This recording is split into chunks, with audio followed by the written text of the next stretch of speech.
وفوض أمري إلى الله إن الله بصير بالعباد ولا حول ولا قوة إلا بالله العلي العظيم. أعوذ بالله من الشيطان الرجيم. بسم الله الرحمن الرحيم وبه نستعين وهو خير ناصر ومعين. الحمد لله رب العالمين بارئ الخلائق أجمعين. الصلاة والسلام على أشرف الأنبياء والمرسلين وحبيب إله العالمين ونور السماوات والأرضين وشفيع المذنبين المخاطب بطه وياسين سيدنا ومولانا الذي سمي في السماء بأحمد وفي الأرض بأبي الزهراء محمد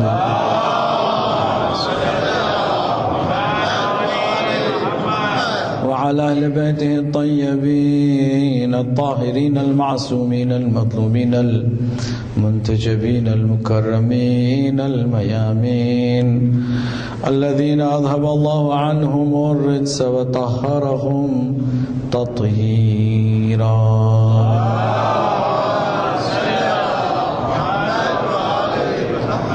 واللعن على أعدائهم أجمعين من ليلنا هذا إلى يوم الدين. أما بعد فقد قال الله الحكيم في كتابه الكريم. بسم الله الرحمن الرحيم. ألف لام ميم أحسب الناس أن يتركوا أن يقولوا آمنا وهم لا يفتنون. صلى الله عليه وسلم.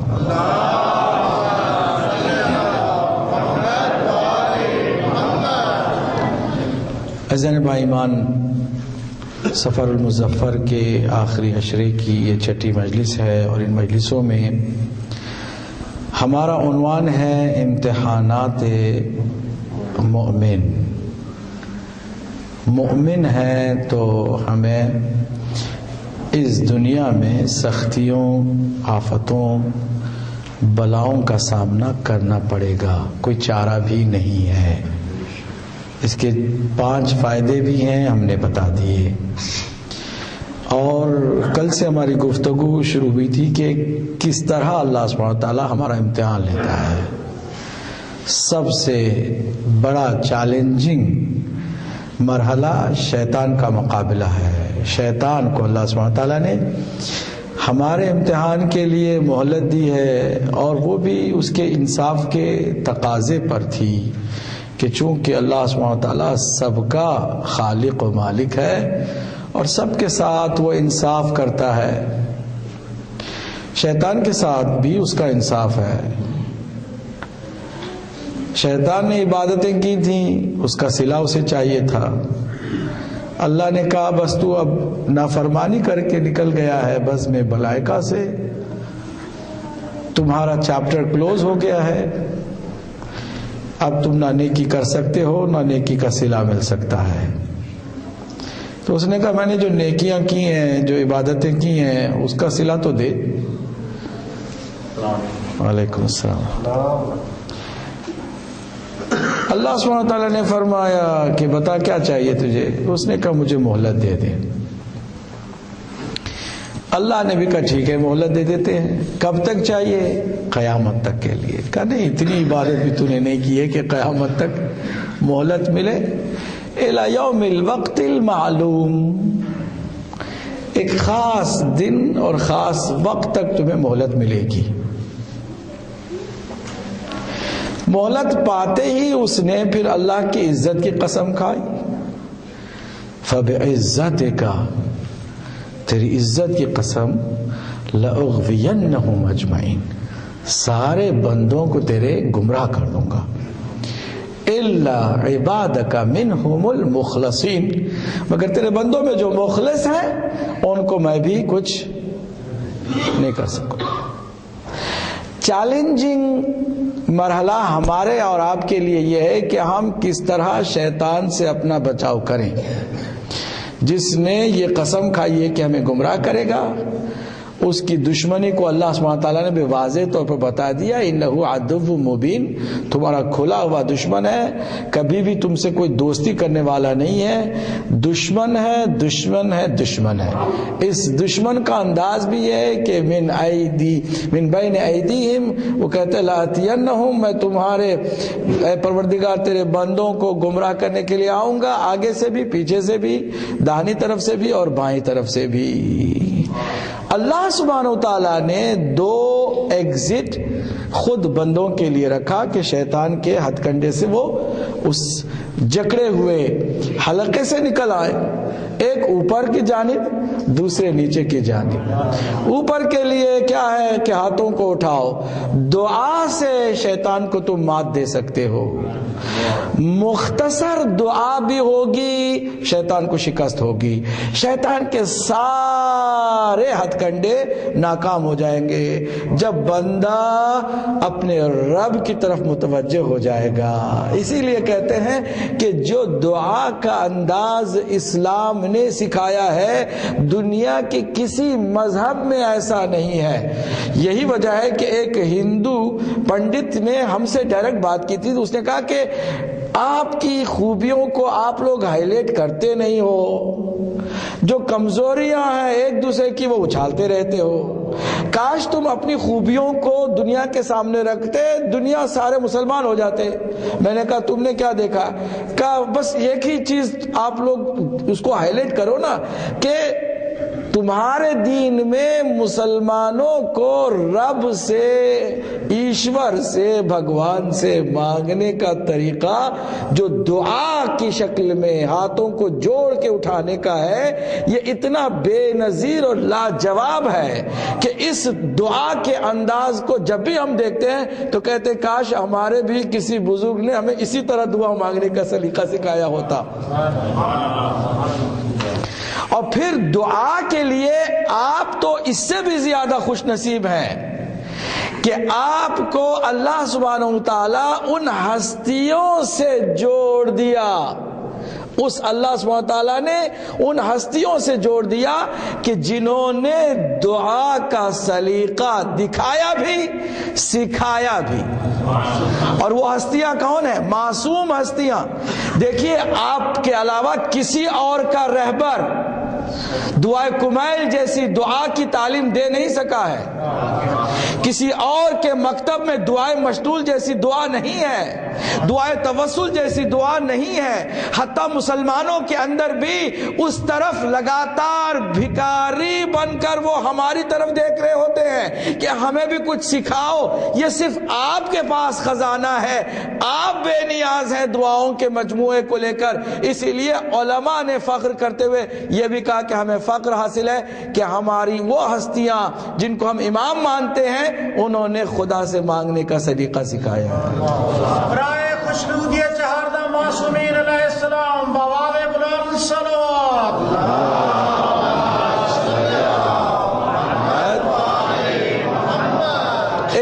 ایگزٹ جو زبردست ایگزٹ ہے شیطان کے حلقے سے نکلنے کے لیے، شیطان کے ہتھ کنڈے سے باہر آنے کے لیے، شیطان کو مات دینے، رسوا کرنے، اس کی ناک زمین پر رگڑنے، شکست دینے اور ذلیل کرنے کے لیے کہ ہاتھوں کو اٹھا دو، اللہ سے ربط قائم کر لو۔ اللہ سے ربط قائم کرنے والوں کے لیے سہارا بھی چاہیے ہے۔ آپ سے بہتر کون ہے جو 14 سہارے رکھتا ہے؟ ایسے سہارے کے ایک سہارا بھی کائنات میں تبدیلی نہیں، انقلاب لانے کے لیے کافی ہے، ایک سہارا بھی۔ ہم فخر نہیں کرتے، ہم ان چیزوں پر توجہ نہیں دیتے، ہم اپنی دنیا میں لگے ہوئے ہیں، مسائل میں گرفتار، مشکلوں میں جکڑے ہوئے، اپنے کام اور یہی دینار کے چکر میں دماغ ہمارا ان سب چیزوں کی طرف جاتا ہی نہیں کہ ہم سوچیں۔ ذرا واپس آئیں، یہی وہ مجلسوں کا بہترین آپ کو موقع ملتا ہے کہ مجلسوں میں آئیں، ایک بار پھر دینار اور دینار کی چیزوں سے وابستہ چیزوں سے کٹ آف ہو کر کر خدا اور خدا کی وابستہ چیزوں سے وابستہ ہو جائے. یہ وہ اہم مرحلہ ہے. تو شیطان سے بچنے کے لیے ایک تو اوپر ایگزٹ ہے, دوسرے نیچے کی جانب ہے. سجدے میں چلے جاؤ. سجدے میں جاؤ گے تو اللہ سبحانہ و تعالیٰ کی رحمت جوش میں آ جاتی ہے. ایک مرتبہ کوئی بندہ اللہ کی بارگاہ میں اپنی پیشانی کو جھکا دیتا ہے اور اپنی زمین پر اپنی پیشانی کو رگڑتا ہوا یہ کہہ دیتا ہے یا رب یا رب یا رب, اے پالنے والے, اے میرے پروردگار, اے میرے پروردگار. تو پروردگار کی رحمت کو اتنا جوش آتا ہے کہ وہ حکم دیتا ہے فرشتوں جاؤ, جو بھی اس کی حاجت ہے فوراً بھر لے آؤ. اس نے مجھے رب کہہ کے پکارا ہے اور اپنے آپ کو ذلیل کر کے مجھے عزیز جان لیا. تو یہ دو اہم ایگزٹس آپ کے لیے ہیں, کل ہم نے بتایا. اب یہ آگے سے کیسے گمراہ کرتا ہے, پیچھے سے کیسے گمراہ کرتا ہے, داہنی طرف سے کیسے گمراہ کرتا ہے اور بائیں طرف سے کیسے گمراہ کرتا ہے, آپ کو ہم نے کل مفصل بتا دیا. آج ہم کیا عرض کرنے جا رہے ہیں؟ دیکھیے, جب دشمن شیطان ہے تو اس کی کمزوریوں سے بھی واقف ہونا ہمارے لیے بہت مفید ہے. ظاہر سی بات ہے, جو شخص دشمن کی کمزوری سے واقف نہیں ہوتا دشمن پر غالب بھی نہیں آ سکتا. دشمن پر غلبہ حاصل کرنا ہو تو اس کی کمزوریوں کو جاننے کی ضرورت ہے. آئیے سرکار دو عالم صلی اللہ علیہ وآلہ وسلم کی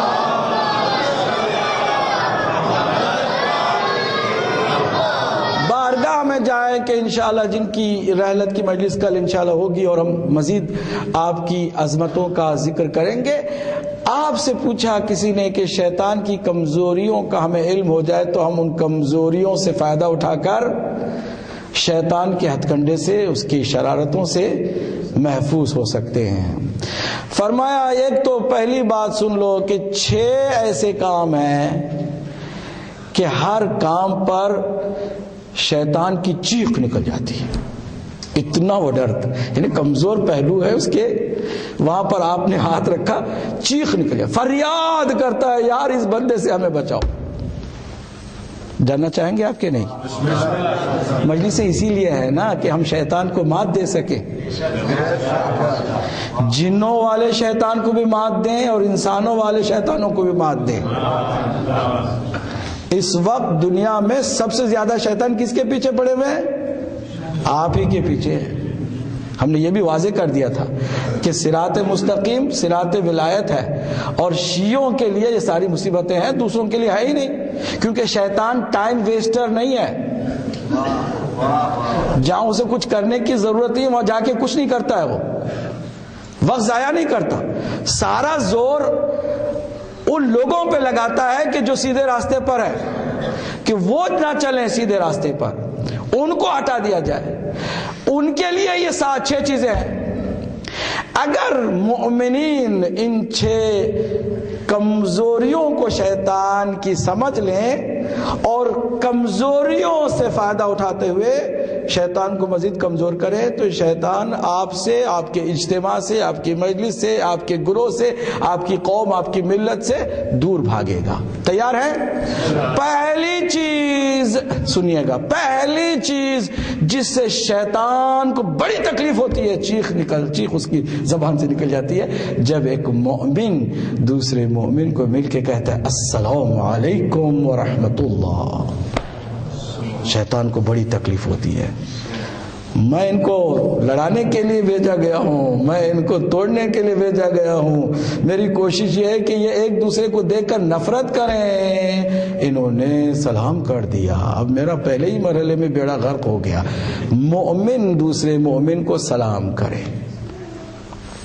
اب جو جنوں میں سے شیطان کو تکلیف ہونے والی ہے, اس تکلیف کا اندازہ انسانوں میں سے کچھ شیطانوں کو ہونے لگا.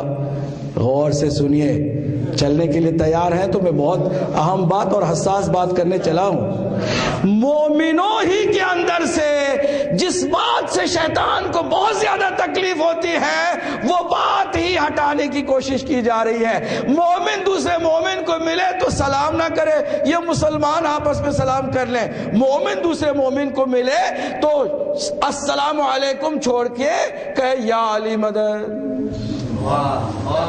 یہ کہاں پر رائج ہو رہا ہے؟ غیروں میں نہیں.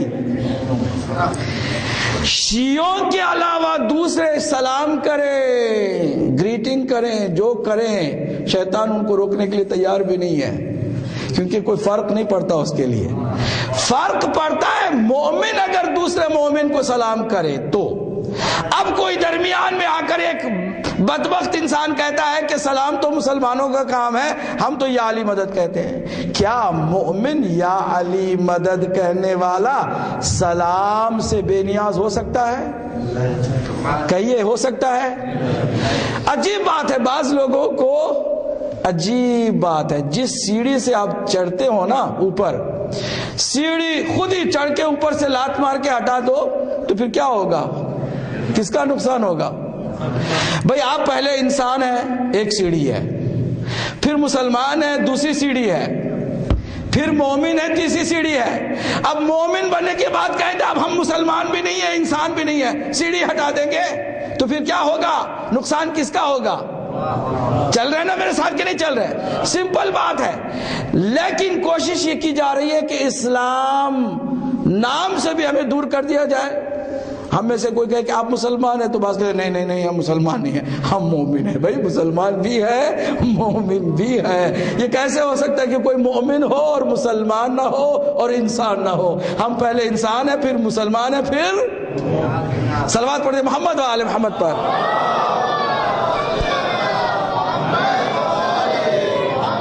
شیطان کو سب سے زیادہ تکلیف ہوتی ہے سلام کرتا جب مومن دوسرے مومن کو. اب اس کو دوسرے جو انسانوں میں شیطان آئے وہ کہتے ہیں کہ اس کو چھوڑ ہی دو, نکال ہی دو. کیا یا علی مدد کہنے کیا منکر ہے؟ ہرگز نہیں. مومن نہیں ہے کہ جو علی کو مدد کے لیے نہ بلائے. بھئی ہم تو کیا ہیں, جب انبیاء علی کو مدد کے لیے بلاتے ہیں تو ہم تو کچھ بھی نہیں ہے. رسول اکرم جو سردار انبیاء ہیں وہ بھی جب نبی ہوتے ہوئے, رسول العظم پیغمبر ہوتے ہوئے, امام الانبیاء ہوتے ہوئے علی کو مدد کے لیے بلاتے ہیں تو ہم کیوں نہ بلائیں؟ ضرور بلائیں, لیکن سلام پہلے کر لیں, مسلمان ہونا ثابت ہو جائے, پھر ہم مومن بننے کی بھی کوشش کریں اور مومن بھی بنے. صلوات پڑھ دیں محمد و آل محمد پر.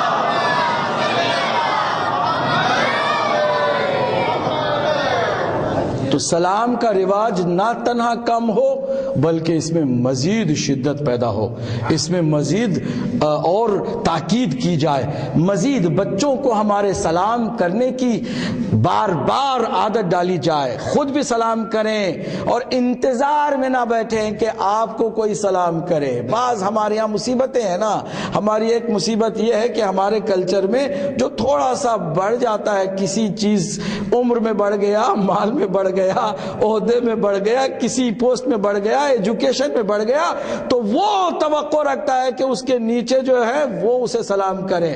جو انتظار میں رہتے ہیں سلام کا ایک فائدہ اٹھاتے ہیں, جو سلام کر دیتے ہیں وہ اس کے 90% فائدہ اٹھاتے ہیں. آپ کی مرضی ہے کہ 99% فائدہ اٹھائے یا صرف 1% کے چکر میں رہے. صلوات پڑھتے محمد و آل محمد.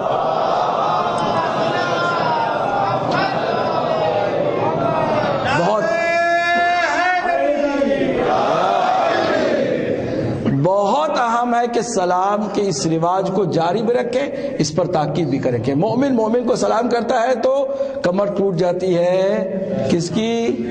شیطان کی. یہ پہلا کام ہے. دوسرا کام کیا ہے؟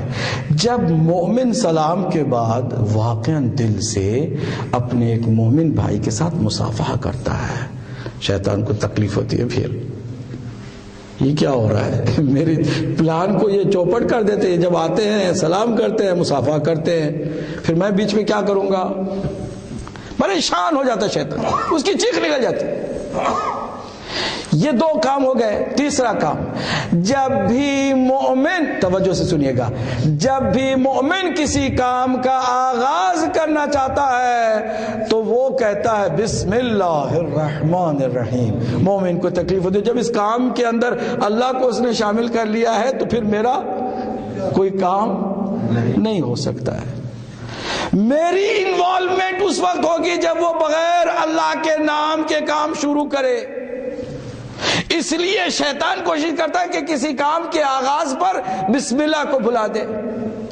کم لوگوں کو، معمولی لوگوں کو، ذرا سا مشہور لوگوں کو، حاکموں کو، حکمرانوں کو، صحابہ کو، تابعین کو، چاہے کسی کو بھی اگر بسم اللہ سے نفرت ہو گئی ہے تو حقیقت میں خود بخود وہ شیطانی سوچ اپنا کے آگے بڑھ رہا ہے. جو بسم اللہ کو چھوڑ دیتا ہے وہ حقیقت میں حزب الشیطان سے ہے، حزب اللہ سے اس کا تعلق نہیں ہے. اب آپ آئیے، آ کر کے دیکھیے، پڑھیے کہ سب سے پہلے کس نے نماز میں بسم اللہ کو ترک کیا. یہی ایک بات سمجھ لیجئے، جس کسی نے بھی نماز میں بسم اللہ کو چھوڑا اس نے اپنے حزب الشیطان ہونے کا اعلان کر دیا. کہتے ہیں علامہ فخر رازی کہ سب سے پہلے مسلمانوں کے اندر ایک نماز قائم ہوئی. نماز قائم کرنے والے کا نام ہے معاویہ ابن ابو سفیان. اس نے نماز پڑھائی اور سورہ حمد کا آغاز کیا. بسم اللہ نہیں پڑھا، جان بوجھ کر نہیں پڑھا. نماز ختم ہوئی، صحابہ نے چیخا لقد سرقت بسم اللہ من الصلاۃ. تو نے نماز میں بسم اللہ کی چوری کی ہے. کیونکہ ان کے جان بوجھ کے ترک کرنے کا علم پیچھے صحابہ کو ہو گیا تھا. یہ جان بوجھ کے ترک کر رہا ہے. بھول جائے تو اس کو چوری نہیں کہتے. کیا کہہ رہا ہوں؟ بھول جائے انسان تو اسے چوری نہیں کہتے. لقد سرقتا کہہ کے کہ تم نے چوری کی ہے، واضح یہ کر دیا کہ تم نے جان بوجھ کے کیا. اور وہ بھی بے حیا کہتا ہے کہ واقعا میں نے جان بوجھ کے چھوڑ دیا، کیونکہ میں نے سنا ہے کہ ابو الحسن بسم اللہ پڑھنے پر نہ تنہا زور دیتے ہیں بلکہ فخر بھی کرتے ہیں. تو میں اس چیز سے نفرت کرتا ہوں جو پسندیدہ ہے علی کی. علی کی نفرت میں خدا کو چھوڑنا پڑا. کہنے دیجئے بسم اللہ کو جو علی کی دشمنی میں چھوڑ دے وہ خود پہلے اپنے آپ کو شیطان کی گود میں ڈال دیتا ہے. صلوات پڑھ دے محمد و آل محمد پر.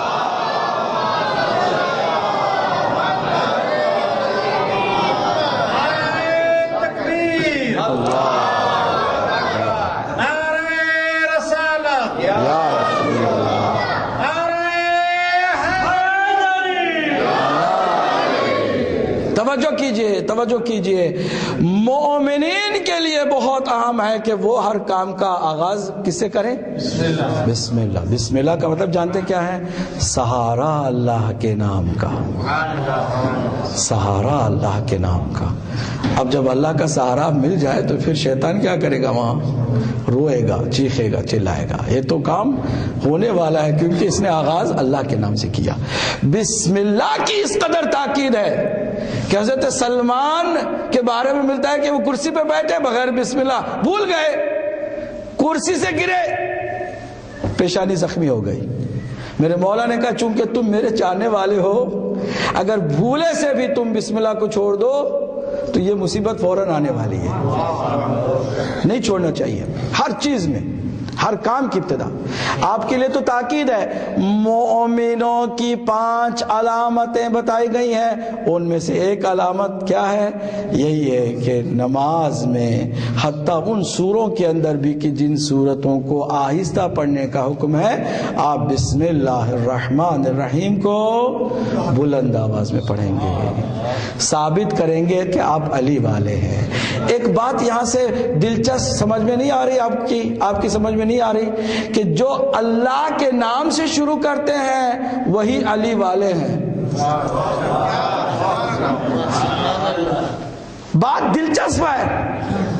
جو اللہ کے نام کا سہارا لیتے ہیں وہی علی والے ہیں، اور جو علی والے ہیں وہی اپنے خدا کے نام سے کاموں کا آغاز کرتے ہیں۔ ان دونوں کے درمیان بہت خوبصورت میسج ہے، وہ یہ ہے کہ علی کو چاہو بھی تو اسی لیے چاہو کہ علی ہی ہے وہ کہ جو خدا تک تمہیں لے جا سکتا ہے۔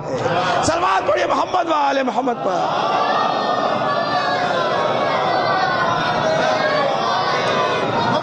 شیطان 6 کاموں سے ناراض ہوتا ہے، آپ سے تکلیف میں ہوتا ہے، چیختا ہے۔ کتنے کام ہم نے اب تک بتائے؟ 3 چل رہے ہیں نا میرے ساتھ ماشاءاللہ۔ پہلا کام کیا تھا کہ سلام کرے، مومن دوسرے مومن کو ملے سلام کرے۔ دوسرا کام کیا تھا؟ مصافحہ کرے، مومن کو ملے، دل سے ملے، خالی ہاتھ نہ دے۔ اور ہاتھ دینے کی اصطلاح بھی بڑی خطرناک ہے، خالی ہاتھ دینا نہیں ہے بلکہ اس محبت کا اظہار کرنا ہے۔ اور آگے توجہ سے سنیے گا، تیسری چیز بسم اللہ سے آغاز کریں۔ چوتھی چیز کیا ہے؟ جب بھی کسی کام کے انجام دینے کا وعدہ کرو کہو انشاءاللہ تعالی۔ اب ہم نے انشاءاللہ کو کس طرح سے رسوا کر دیا، نعوذ باللہ من ذالک۔ جب ہم کسی کام کو انجام نہیں دینا چاہتے، پہلے ہی سوچ رکھا ہے اس کام کے لیے کہتے ہیں انشاءاللہ۔ اسی لیے آگے والا کہتا ہے انشاءاللہ، انشاءاللہ نہیں، وعدہ کرو۔ کس قدر ظلم ہم کرتے ہیں اتنے حسین نورانی اصطلاحات کے ساتھ۔ جو ٹرمینالوجیز، جو ٹرمز ہماری نورانیت کے لیے تھے، ہم کو کس طرح ابیوز کرتے ہم، اور کس طرح ہم اس کو بدل کے رکھ دیتے ہیں۔ انشاءاللہ نہیں بھائی، وعدہ کرو۔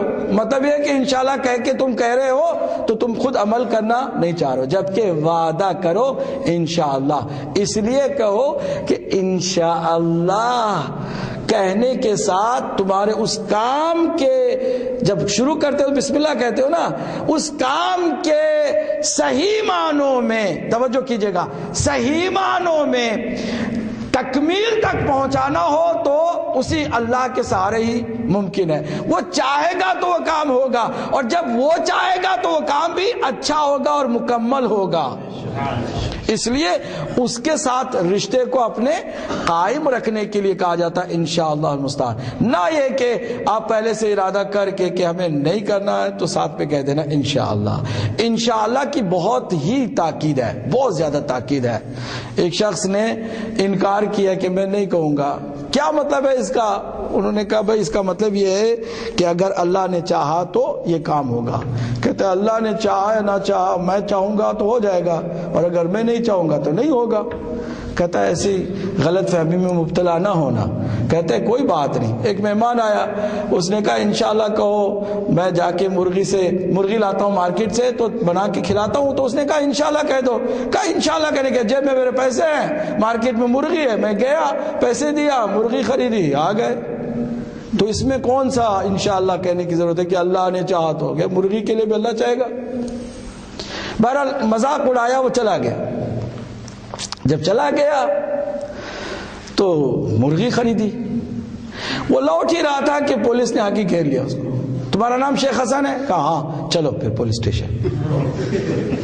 ارے میں کیا قصور ہے؟ کہ چلو تم بتاؤ تمہارے ساتھ اور کون کون ہے، تمہاری گینگ میں اور کون کون ہے؟ مارتے جا رہے، پیٹتے جا رہے، پوچھ رہے۔ میں نے کہا اس نے کہا میں کوئی نہ گینگ کو جانتا ہوں نہ میں کچھ، میں تو سیدھا سادہ آدمی ہوں۔ نہیں، تمہارے ساتھی اور بتاؤ۔ مارتے جا رہے، خوب پٹائی ہو گئی۔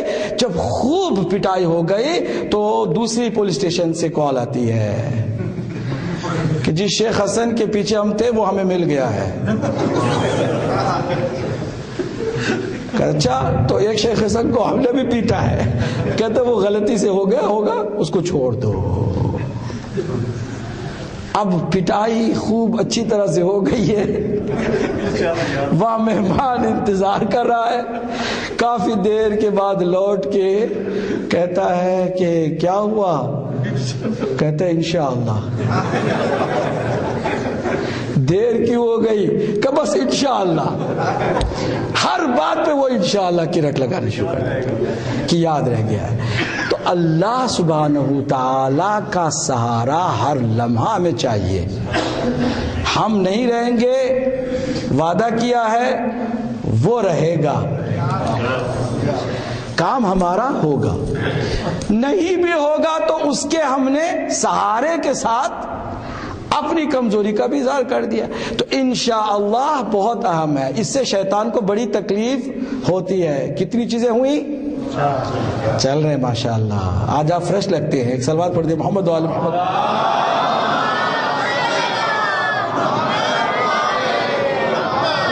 پانچویں چیز، شیطان کو بڑی تکلیف ہوتی ہے جب ایک نامحرم عورت ہے، ایک نامحرم مرد ہے، فوراً ہی مرد میں سے یا عورت میں سے اس جگہ کو چھوڑ کے نکل جاتا ہے کہ ہم تنہا نہیں بیٹھ سکتے۔ جیسے ہی کوئی عورت یا مرد ان میں سے دو میں سے ایک اٹھ کے نکل جائے، شیطان کہتا ہے میری ساری محنت اکارت ہو گئی، میں انتظار میں تھا کہ یہ تنہا جب ہوں گے تو میں درمیان میں ان کے جا کے گناہ کی طرف لے جاؤں گا، لیکن ان میں سے ایک نے چالاکی یہ کی اور مجھ پر اس نے تماچا مار دیا، چھوڑ دیا، درمیان سے نکل گیا، اٹھ کے اس گناہ کے مرحلے کو اس نے خود ہی ترک کر دیا۔ یہاں تک تاکید ہے اسلام میں کہ ایک نامحرم عورت آپ کی جاننے والی کوئی دور کی رشتہ دار میں عزیز ہے یا پھر آپ ان کو جانتے ہیں، وہ آپ کو جانتے ہیں، لیکن تنہائی میں وہ ملے اور آپ نے سلام کیا تو اس خاتون پر جواب دینا واجب نہیں ہے۔ کیوں؟ اس لیے کہ تنہائی میں سلام کلام شروع ہوگا اور شیطان اپنا کام شروع کر دے گا، اس لیے اوائڈ کرو۔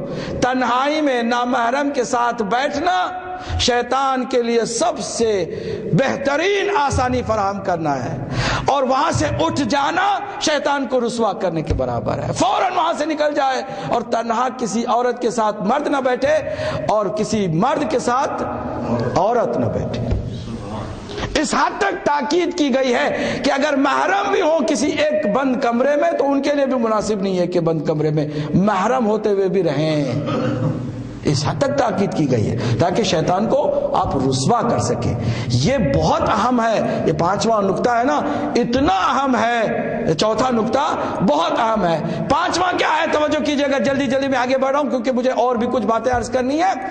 امتحانات مومن کے سلسلے میں گفتگو ہو رہی ہے تو شیطان کو پہلے نپٹ لیں، باقی تمام چیزوں کو بھی ایک ایک کر کے جاننے شروع کر دیں۔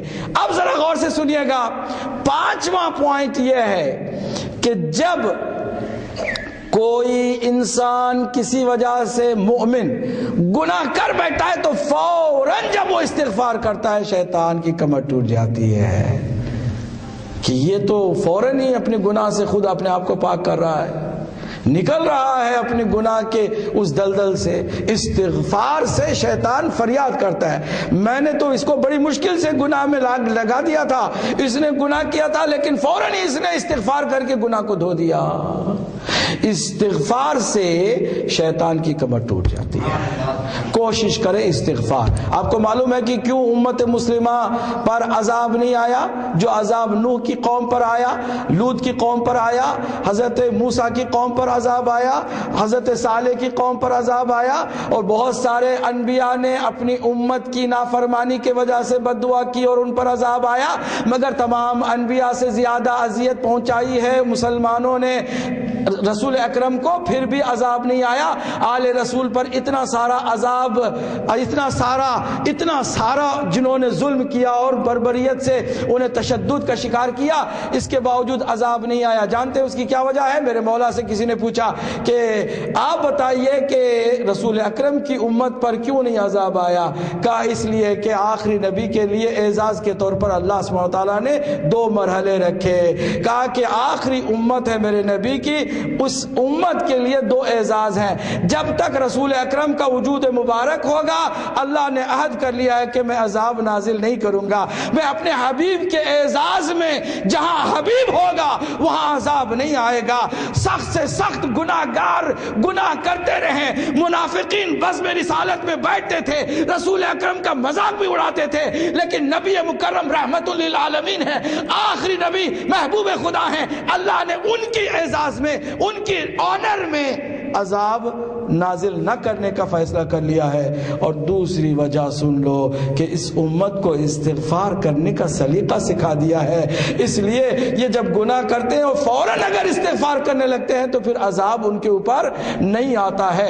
اور اللہ سبحانہ تعالیٰ نے بھی فرما دیا قرآن مجید میں کہ جو اللہ کے مخلص بندے ہوتے ہیں وہ سحر کے وقت خاص کر استغفار کرتے ہیں، اور وہ وَيَسْتَغْفِرُونَ بِالْأَسْحَارِ کے مستحق بن جاتے ہیں، مصداق بن جاتے ہیں کہ سحر کے وقت یہ اٹھتے ہیں اور استغفار کرتے ہیں۔ کچھ ایسے بھی مومن ہیں کہ جو چھوٹے چھوٹے گناہوں پر بھی استغفار کرتے ہیں، گریہ کرتے ہیں۔ کچھ ایسے مومن ہیں کہ جو اپنے گناہ نہیں اپنے رشتہ داروں کے گناہ پر روتے ہیں اور گڑ گڑا کر استغفار کرتے ہیں۔ کچھ ایسے بندے ہیں کہ جو رشتہ داروں کے نہیں عام انسانوں کے گناہ پر روتے ہیں، گڑ گڑا کر استغفار کرتے ہیں۔ تو یہ استغفار ایسی چیز ہے کہ جس کی وجہ سے عذاب آتا ہوا بھی ٹل جاتا ہے، اللہ کا عذاب اس پر نازل نہیں ہوتا۔ شیطان کو بھی اسی بات پر تکلیف ہے کہ یہ کیوں گناہ کرنے کے بعد استغفار کر رہا ہے، کیوں یہ توبہ کر رہا ہے، کیوں گڑ گڑا رہا ہے۔ اگر 100 مرتبہ بھی آپ نے توبہ کرنے کے بعد توڑ دیا ہے توبہ کو، 100 مرتبہ بھی آپ نے استغفار کی لاج نہیں رکھی ہے، تو پھر بھی یہ نہ سمجھو کہ اب استغفار کرنے کا کیا فائدہ ہے۔ نہیں، پھر استغفار کرو، پھر استغفار کرو، توبہ کرتے جاؤ، روتے جاؤ، گڑ گڑاتے جاؤ، اسی سے تمہیں نجات ملتی ہے اور شیطان کو رسوائی ملتی ہے۔ صلوات پڑھ دیں محمد وآل محمد کا۔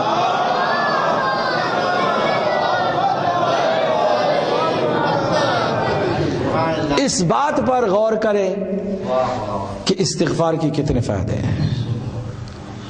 تمام شیاطین کو اکٹھا کر کے جب وہ آیت نازل ہوئی جو امید بخش ترین آیت ہے قرآن مجید میں،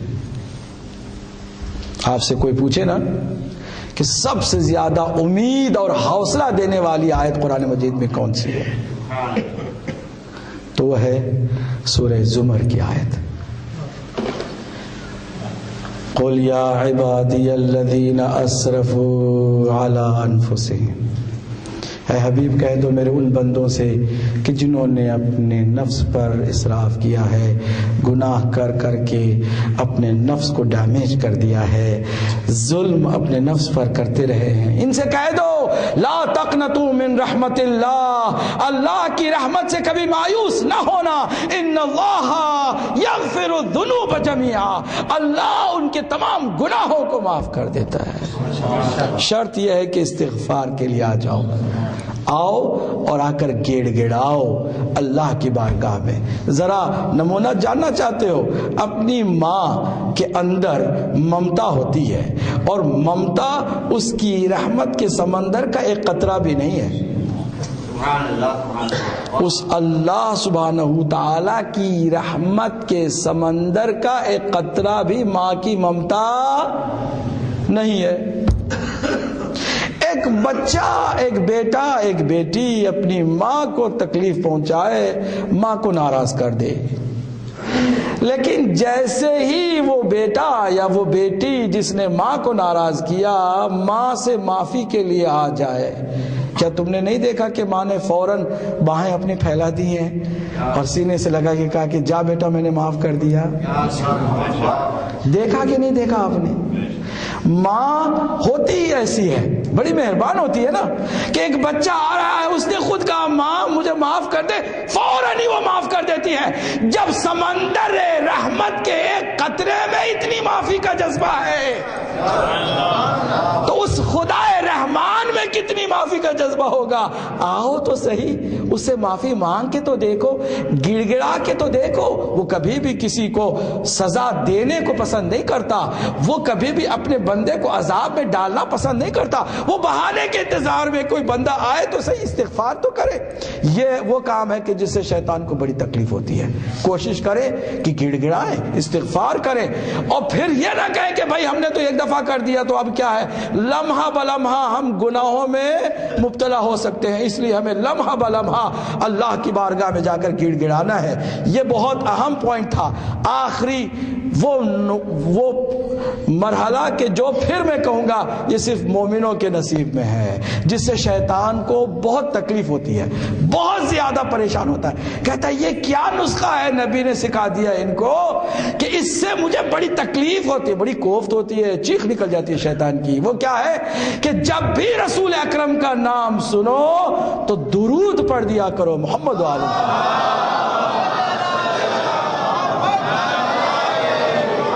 یقین جانیے درود سے شیطان کو بڑی تکلیف ہوتی ہے۔ اگر آپ کو معلوم ہو جائے تو آپ درود کا سہارا لیتے۔ جب تنہا ہونا کہتے ہیں 3 کام کرو شیطان سے بچنے کے لیے۔ 1 تلاوت، کیونکہ شیطان تلاوت میں شامل نہیں ہوتا۔ 2 درود، جتنے زیادہ ہو سکے درود پڑھو۔ 3 استغفار۔ اگر یہ 3 کام کرتے رہو گے نا تو شیطان تنہا ہو کر بھی تم رہو گے، شیطان تمہارے پاس نہیں۔ اکثر لوگوں کے تنہا ہونے میں زیادہ شیطان مسلط ہوتا ہے۔ جب لوگوں کے ساتھ ہوتے ہیں کچھ نہیں، اب تو شیطان پتہ ہے آپ کے ہاتھوں میں آ گیا ہے، خود آپ اس کو خریدتے ہیں، اس کی بیٹری بھی چارج کرتے ہیں، اس کی جو ہے وہ انٹرنیٹ کی وہ فیڈ بھی لیتے ہیں اور لے کر کے بیٹھ جاتے ہیں۔ فضول واہیات قسم کی چیزیں دیکھ دیکھ کے اپنی آنکھوں کو بھی گنہگار کرتے ہیں، دماغ کو بھی گنہگار کرتے ہیں، دل کو بھی مار دیتے ہیں اور اپنے کلیجے کو بھی ڈیمیج کرتے ہیں اور اپنی آخرت کو بھی تباہ کر دیتے ہیں۔ نام اعمال میں فضول قسم کی چیزیں بھر دیتے ہیں اور سیاہ کر دیتے ہیں۔ شیطان کہتا ہے کہ اس دور میں تو مجھے بہت آسانی ہو گئی ہے، یہ خود موبائل اپنے گھر میں رکھتے ہیں، بہت سارے لوگوں کے موبائل ان کے سرانے میں ہے، وہ کبھی قرآن کو اتنی دفعہ نہیں کھولتے جتنے وہ موبائل کو کھولتے ہیں۔ بعض لوگ تو نماز میں بھی موبائل چیک کیا کرتے رہتے ہیں، میسج آیا کہ نہیں آیا، میسج آیا کہ نہیں۔ بندے خدا، کسی کا میسج آئے یا نہ آئے، تم کس طرف جا رہے ہو اس پر توجہ کرو، نہیں اس پر کوئی توجہ، شیطان جو لگائے ہوا ہے۔ تو یہ جو تنہائی ہے نا، اس کو پاک کرنے کی ضرورت ہے تاکہ شیطان کا غلبہ ہم پر نہ ہو اور ہم امتحان میں فیل نہ ہو۔ اکثر لوگ تنہا جب ہوتے ہیں امتحان میں فیل ہو جاتے ہیں، شیطان چونکہ غالب ہو جاتا ہے اور وہ گناہ کرتے ہیں۔ لوگوں کے درمیان بڑے شریف ہیں، حتیٰ بعض جو فیملی والے ہوتے ہیں لوگوں میں بہت اچھے ہوتے ہیں، دوست بھی ان کے بڑے تعریف کرتے ہیں، لیکن بیوی بچوں کے ساتھ ان کا سلوک اچھا نہیں ہوتا، وہاں پر وہ بالکل جانوروں کی طرح برتاؤ کرتے ہیں۔ لوگوں کے سامنے بہت اچھے ہوتے ہیں۔ اسی طرح خواتین میں جب وہ لوگوں کے درمیان، دوسری خواتین کے درمیان ہوتی ہے بہت شریف ہے، لیکن جب شوہر کے ساتھ ہوتی ہے تو زبان سے اس کا کلیجہ کاٹتی رہتی ہے۔ زبان عورت کے گھر چلنے لگ جائے اور اس کو صحیح معنوں میں روکا نہ جائے تو وہ بہت ہی خطرناک قسم کی زبان ہوتی ہے، جو سانپ کے ڈسنے سے زیادہ، بچھو کے ڈنک سے بھی زیادہ، بھیڑیے کے چنگل سے زیادہ خطرناک ہو جاتی ہے۔ تو پھر شوہر بھی کیا کرتا ہے، وقت اپنا باہر ہی گزارتا ہے، زیادہ تر کہ جائیں گے تو مصیبت ہی ہے، باہر نکل جائیں گے تاکہ مصیبت سے بچ جائیں۔ تو کیا شیطان کو وہ خاتون خوش نہیں کر رہی ہے، یا وہ مرد کہ جو گھر میں آتا ہے تو بد اخلاقی اور بدتمیزی سے پیش آتا ہے اپنے بچوں کے ساتھ، اپنی بیوی کے ساتھ، کیا وہ شیطان کی پارٹی میں نہیں چلا گیا ہے؟ قرآن نے کہا ہے، توجہ سنے گا، بات کو یہاں پر سمیٹ رہا ہوں، اس بات کو آج کے لیے میں سمیٹ رہا ہوں کیونکہ اب دوسرا جو مرحلہ ہے جس سے امتحان ہمارا ہوتا ہے اور اکثر لوگ اس امتحان میں فیل ہو جاتے ہیں، اس کا ہم انشاءاللہ کل ذکر کریں گے۔ شیطان چونکہ اس نے بہت سارے لوگوں کو ناکام کر دیا ہے، بہت سارے اچھے مومنوں کو اس نے بگاڑ کے رکھ دیا ہے، اور بڑے بڑے علماء کو اس نے اپنے ہتھ کنڈے میں پھنسا کے رکھا تھا، اور بہت بڑے بڑے لوگ جو ہے شیطان کے ہتھ کنڈے میں آ کر کے ناکام ہو گئے۔ اس لیے ہم نے شیطان کا کچھ زیادہ ہی ذکر کیا کل، اور آج آخری بات سنا کر زحمت تمام کر رہا ہوں۔ قرآن مجید نے تمام انسانوں کی 2 پارٹی بتائی ہے۔ کتنی پارٹی؟ صرف 2 پارٹیاں۔ آپ چاہیں یا نہ چاہیں آپ کو خود دیکھنا ہے کہ آپ کس پارٹی میں ہیں۔ قرآن نے کہا کہ 2 ہی حزب ہیں، حزب الشیطان اور حزب اللہ۔ حزب الشیطان کے لیے کہا آگاہ ہو جاؤ کہ حزب الشیطان وہی ناکام ذلیل، خوار، رسوا اور جہنمی ہے. اور آگاہ ہو جاؤ کہ حزب اللہ ہی کامیاب، فلاح پانے والی، نجات پانے والی، وہی جنت میں جانے والی ہے. اب آپ دیکھیں، چیک کریں، آپ حزب اللہ سے ہیں یا حزب الشیطان سے ہیں؟ اب لوگ تو حزب اللہ کو بھی کوسنے لگے ہیں، بتا رہے ہیں ہم حزب الشیطان سے ہیں. صلوات پڑھیں محمد و آل محمد.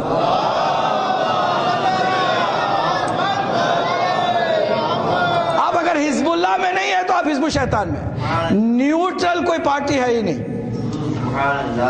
کیا کہہ رہے ہیں ہم؟ نیوٹرل کوئی پارٹی نہیں ہے کہ آپ کہیں کہ نہ ہم حزب الشیطان میں ہیں نہ ہم حزب اللہ میں سے. نہیں، آپ یا حزب اللہ ہیں یا حزب الشیطان میں، دو میں سے ایک. تیسری پارٹی نہیں ہے.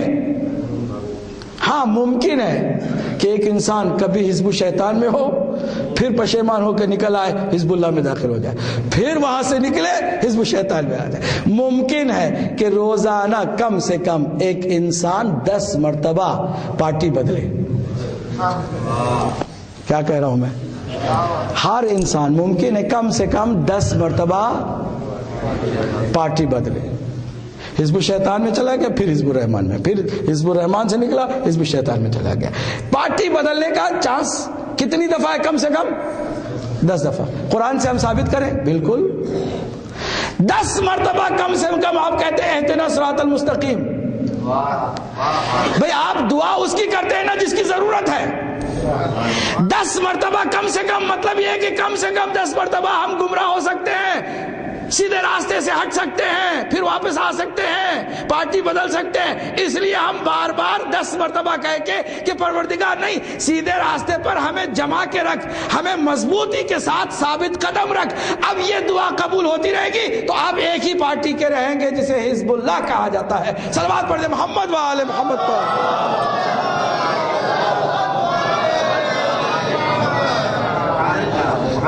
اور ہم سب کو بہرحال الا ان حزب اللہ هم المفلحون، الا ان حزب اللہ هم الغالبون. یہی غالب ہے، یہی مفلح ہیں. دیکھیے 1400 سال سے کیا نام ہے، اس نام میں کیا تاثیر ہے. عجیب بات نہیں ہے کہ زمانہ جتنا پرانا ہوتا ہے اتنا ہی داستان کا رنگ پرانا ہو جاتا ہے. جتنی بات پرانی ہے اس کا اثر بھی اتنا ہی پرانا ہوتا ہے. لیکن کربلا میں کیا ہوا کہ یہ کبھی پرانا نہیں ہوتا. اگر پہلی 40 میں نے اس سے پہلے بھی عرض کیا تھا 2 لوگ ظاہر تھے، آج اتنے سالوں کے بعد دیکھیں کتنے. اور آپ کیا سمجھتے ہیں کہ اگلے سال کم ہو جائیں گے؟ نہ، ممکن ہی نہیں ہے. ایک وقت ایسا بھی آئے گا کہ سوائے حزب الشیطان کے سارے انسان حسین حسین کریں گے. یہ وقت آئے گا انشاءاللہ. ہمیں کیا کرنا ہے؟ حسینی عزم کو سمجھنا ہے اور حزب اللہ کا حصہ بنے رہنا ہے. آئے گا وقت کہ جب آپ کا بھی امتحان بڑا سخت ہوگا. کتنی آپ کے اندر قربانی کا جذبہ ہے، کیا کیا آپ قربان کرنے کو تیار ہیں. مال، آبرو، اپنا ناموس، اپنی جان، اپنی اولاد. حسین نے تو سب کچھ قربان کر دیا. حسین نے سارے امتحانات اللہ کی بارگاہ میں دے دیے. پھر بی بی نے وہ عجیب و غریب کارنامہ انجام دیا. ذرا آپ سوچئے تو صحیح کہ یزید کے دربار میں جانے سے پہلے جس بی بی کو اتنا رلایا گیا کہ بی بی نے ہاتھوں کو اٹھا دیا تھا کہ اب میں علی کی بیٹی برداشت نہیں کر سکتی. ہر ظلم کو علی کی بیٹی برداشت کر سکتی ہے مگر اس قدر علی کی بیٹی کے ساتھ ظلم ہو کہ کوئی کوڑا پھینکے، کوئی لعاب دہن پھینکے، کوئی اہل عرب کو گالیاں دے اور کوئی اہل عرب کی بے عزتی اور ذلت کرے. یہاں تک کہ ایک مرتبہ ایک ملعون نے جب سکینہ کو کنیزی میں مانگا، بی بی نے کہا اب ہم برداشت نہیں کر سکتے، ہاتھوں کو بد دعا کے لیے اٹھا رہی تھی کہ پیچھے سے سید سجاد نے اپنی پھوپھی اماں کے کاندھے پہ ہاتھ رکھ دیا۔ پھوپھی اماں نہیں، صبرن صبرا، ابھی صبر کی منزل ہے، بد دعا نہیں کرنی ہے۔ کتنی عظیم بی بی ہے، اپنے کلیجے کو سنبھالا ہے۔ ایسے میں تاریخ میں ملتا ہے کہ 12 گلے ہیں، ایک رسی میں بندھے ہوئے ہیں۔ بس اب ذرا سن لیجئے گا، زحمت میں تمام کرنے چلا ہوں کہ ان بیویوں کو ایک ہی رسی میں باندھا گیا تھا۔ کیا رسیوں کی کمی تھی کہ یزید اتنا بھکاری ہو چکا تھا کہ اس کے لیے اور مزید رسیاں نہ ہوں؟ جانتے ہیں اس کی وجہ کیا تھی؟ وہ چاہتے تھے کہ بیویوں کو رسیوں میں ہی نہ باندھا جائے، بلکہ ایک دوسرے کی حرکت سے ایک دوسرے کو اذیت پہنچائی جائے۔ اسی لیے راوی کہتا ہے میں نے ایک بچی کو دیکھا جو بار بار اپنے پیروں کو اٹھاتی تھی، بار بار جب اٹھاتی تھی میں نے ایک مرتبہ نگاہ دوڑائی، دیکھا گلے تک کہ گلے میں وہی رسی ہے جو بڑی لمبی اور قد میں بڑی خواتین کے بھی گلے میں رسی ہے۔ کیا ہوتا تھا جب کوئی خاتون اپنا سر بھی اٹھاتی، یہ 4 سالہ بچی ایڑیوں سے کھڑی ہونے کی کوشش کرتی، خون گردن سے نکلتا۔ میں اب ایک جملہ کہہ کے تمام کروں گا کہ جب یہ لٹا ہوا قافلہ مدینے گیا، گریا سب نے کیا، مگر بی بی نے ایک جملہ کہا، نانا نانا اگر نامحرموں کا مجمع نہ ہوتا میں اپنے بازوؤں کے نشان دکھاتی۔ ہمیں ایسے باندھا گیا تھا جیسے جانوروں کو باندھا جاتا ہے۔ آپ کی نوازی بدن سے زخموں سے چور سیالہ الذین ظلموا قلبهم